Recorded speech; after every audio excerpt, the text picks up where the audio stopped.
This episode is supported by Enscape. Enscape is a leading real-time rendering and virtual reality tool for the global AEC market. It plugs directly into your modeling software, giving you an integrated design and visualization process. With Enscape, you can render in real time and walk stakeholders through your rendered model with incredible ease. Now buildings can be experienced long before they're built. And I have to add here that it's fun to use. Seriously, you cannot underestimate this. It's what makes this tool so amazing. This is something that most CAD and rendering programs can't claim. It democratizes your ability to create beautiful renderings at any time during the design process and use it as a tool to make valuable decisions during design. And as my friend Clifton Harness of TestFit says, it's one of the few well-established companies open to innovating in AEC. And you can see the outcome of this, where his company recently showed off how they were able to take advantage of the new Enscape SDK to incorporate the real-time renderer with TestFit. More than 200,000 unique monthly users from over 150 countries use Enscape to envision better designs. Don't be left out. To learn more or sign up for a free 14-day trial, visit enscape3d.com/TRXL today. That's enscape3d.com/TRXL.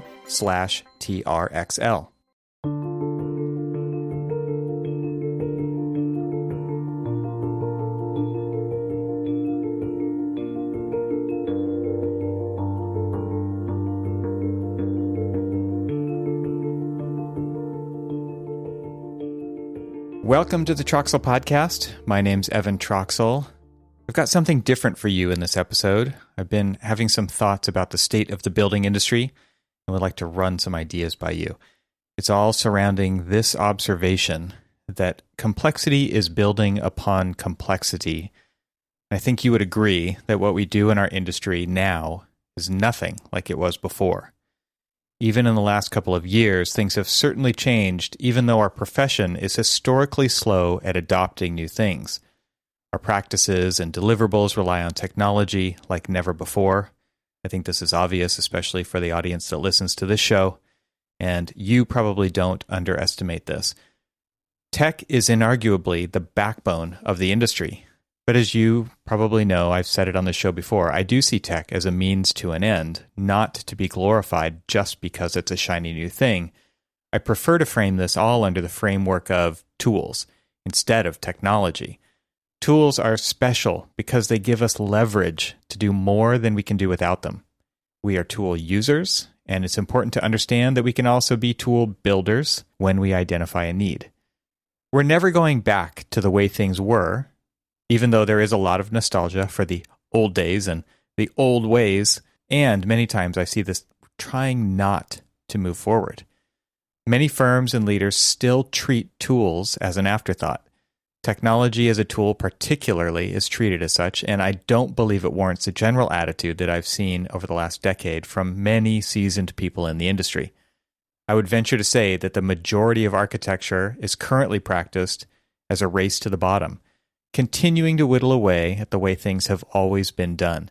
Surely you've seen and felt the pressure for lower fees, greater efficiency, more productivity, less risk, more CYA. As a profession, we're losing sight of the value we add to the world, rather looking for ways to be more competitive in this race, trying to find places to cut. Obviously, cuts need to happen, but this has been the main focus and application of computing and tech and apps. But it's very bean counter-ish, don't you think? It all seems very broken to me. Therefore, I believe we are at a moment, a tipping point of sorts, one either of opportunity or one that leads to obsolescence. Either it's a chance to set the foundation to be better off than ever, or it's a continuation into accelerating toward the bottom. Because if we truly are building upon complexity, it means that future complexity will be built upon this race to the bottom broken system. And that will be even more broken if we continue down this current path. Humor me for a moment with this exercise. Imagine the world in 500 years, or even simply our industry. 500 years out. Can you describe it? Can anyone? The curve of change is asymptotic, right? In other words, there is no way to explain or envision what is coming that far out. In that case, let's simplify. How about 50 years? Or 5? Let's go somewhere between those two numbers. So fair warning, what I'm about to tell you will probably make you feel old. Here's a list of tech that you use pretty much every day and the number of years since they launched. Microsoft Windows, 36 years. That's unbelievable, right? Amazon, 26 years. Google, 23 years. Netflix, 23 years. Facebook, 17. Gmail, 17. Twitter, 15 years. iPhone, 14 years. Uber, 12 years. iPad, 11 years. Instagram, also 11 years. Zoom, 9 years. TikTok, the new kid on the block, 4 years. Do you feel old now? I do. So, complexity. This is not a bad word. Think of it this way. Our industry is moving toward an ever more integrated, connected state. Hell, our entire world is. Our clients and the planet demand it. And as a data point, Facebook has 2.91 billion monthly active users. And that's just one of their products. They've got several products. Let that sink in. If we don't take a moment to assess and fix some of the things that we can right now, we and our beloved profession will be forever lost, obsolete, because of this complexification that's happening. I know that's not a word, but you know what I mean. We live in the information age. Our businesses and careers are built on top of it and depend on it. So let's talk for a moment about information, communication, and time. Information is no longer bound to the speed of transfer or location as it was in the past, even though many practices still conduct their business as if they are constrained in this way. Just read the way many contracts and deliverables are still described. It's pretty insane.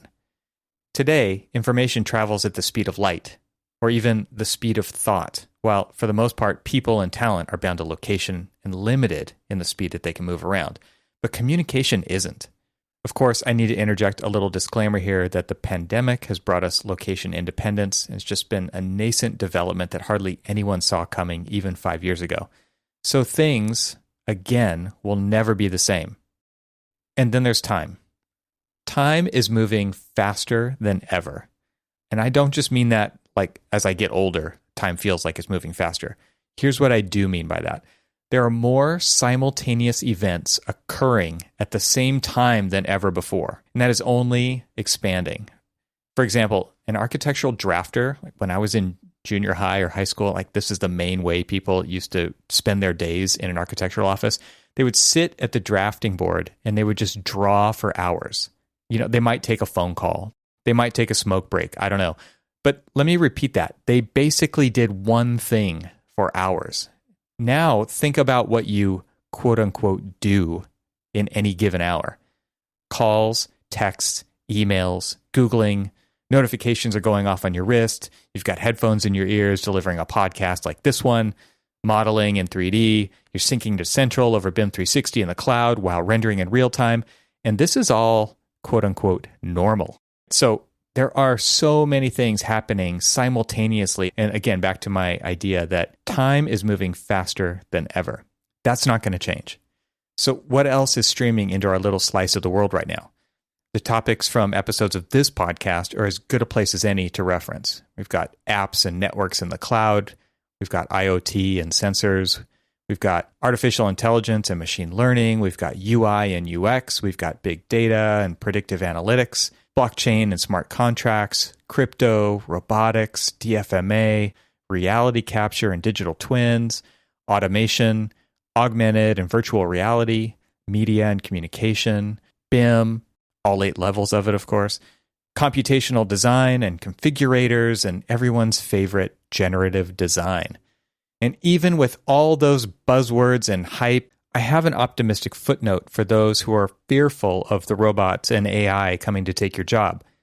You are so important in the expertise you bring to the table. You should not be fearful of these things or of becoming obsolete.